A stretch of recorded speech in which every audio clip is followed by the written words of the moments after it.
Olá, bom dia, que a graça e a paz do Senhor Jesus te encontre nessa manhã, onde você estiver. Mais uma semana, mais um devocional para aquecer os nossos corações. E a palavra de hoje está no livro de Êxodo, capítulo 2. José foi aquele homem pelo qual Deus intermediou a chegada do povo no Egito. Deus protegeu o povo num tempo de escassez e de fome. Ali eles se estabeleceram em Gósen, uma terra próspera, próxima ao Egito. Mas se levanta então um novo faraó. E esse faraó não conhece José. E ele começa a olhar para o povo de Israel ali nas suas terras de um modo intolerante, de um modo desconfiado. Então ele diz ao seu povo: olha, vejam, o povo de Israel está mais numeroso e mais forte que nós. Nós precisamos tomar uma atitude, nós precisamos traçar um plano, porque se a gente não fizer isso e houver uma guerra, esse povo vai se unir contra nós, vai se tornar nossos inimigos, vão lutar contra nós, vão tomar tudo que é nosso, depois ainda vão fugir dessa terra. Então os egípcios começaram ali a tratar o povo com opressão, começaram a tratar o povo como escravos. Eles eram oprimidos, mas quanto mais oprimidos, mais eles se multiplicavam e se espalhavam, e aí Faraó ficou mais preocupado ainda. Então eles forçavam o povo com mais crueldade no trabalho pesado, tornou a vida do povo amarga, obrigavam o povo a preparar argamassa, produzir tijolos, fazer trabalhos forçados nos campos. Eles eram cruéis, eram muito exigentes com o povo, e Faraó, que era o rei do Egito, então vendo que independente do que ele fazia, o povo continuava crescendo, ele deu uma ordem às parteiras hebreias chamadas Sifra e Puá: quando vocês ajudarem as hebreias a dar luz, vocês vão prestar atenção durante o parto. Se for menino, vocês vão matar o bebê. Se for uma menina, vocês vão deixar que viva. Mas as parteiras eram mulheres tementes a Deus, e quando elas foram chamadas diante de Faraó para dar uma satisfação sobre o motivo pelo qual elas estavam deixando os meninos viver, não estavam obedecendo a ordem do rei, elas disseram: olha, as mulheres hebreias não são como as egípcias, elas são mais vigorosas, mais fortes, elas dão a luz muito rápido, quando a gente chega para ajudá-las, elas já deram a luz.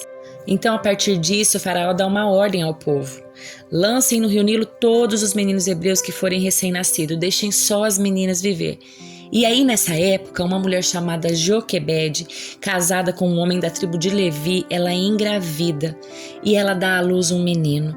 E ela viu que esse menino era lindo, ela o escondeu por 3 meses. Mas chega um tempo que ela não consegue mais escondê-lo. Você já conseguiu imaginar o que é esconder um bebezinho por 3 meses? Justamente nos 3 meses em que o bebê mais chora.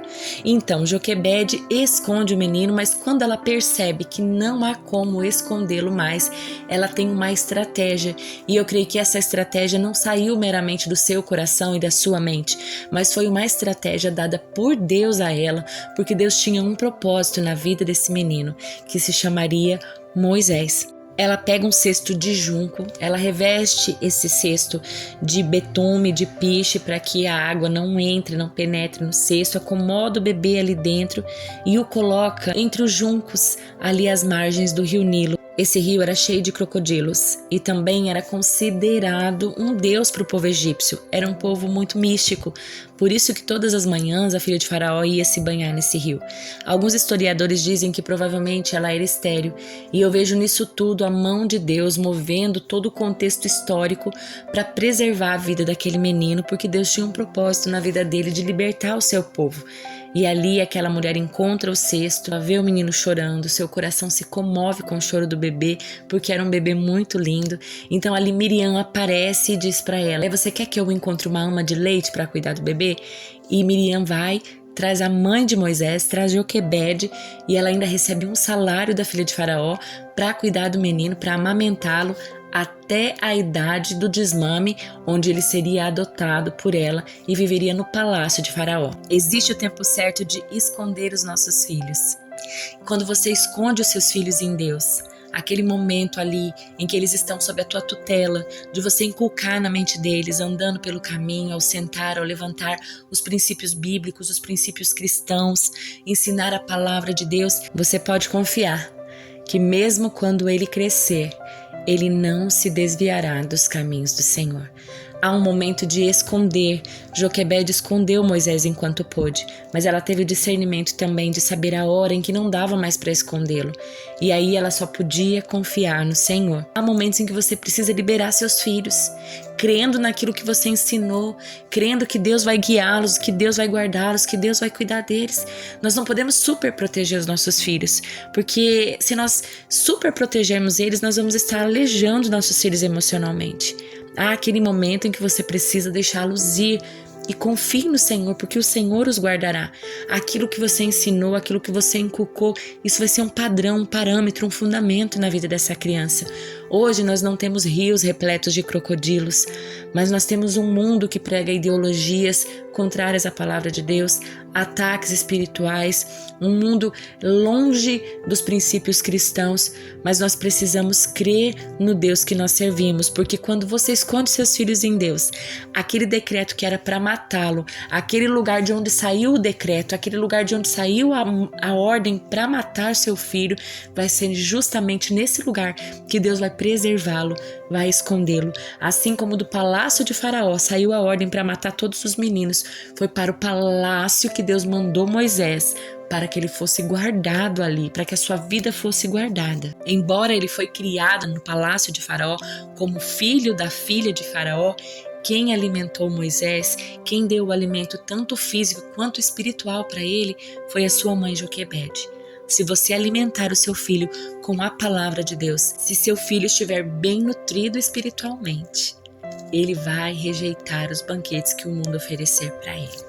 Nós não podemos evitar que os nossos filhos vivam neste mundo, mas através dos princípios bíblicos, da palavra de Deus, ensinando o caminho do Senhor a eles enquanto ainda podemos, enquanto são crianças, enquanto estão debaixo do nosso cuidado, nós podemos escondê-los em Deus, para que esses princípios sirvam de parâmetro, de direção, de luz para eles em meio às trevas. Que o Espírito Santo te dê estratégias, assim como deu estratégias a Miriam, a Joquebede, para preservar a vida de Moisés, que mais tarde se tornou libertador do povo de Israel e cumpriu o propósito do Senhor. Que Deus também te dê direção, te dê discernimento e sabedoria para você guardar, esconder os seus filhos em Deus, para que eles cumpram o propósito do Senhor aonde eles forem.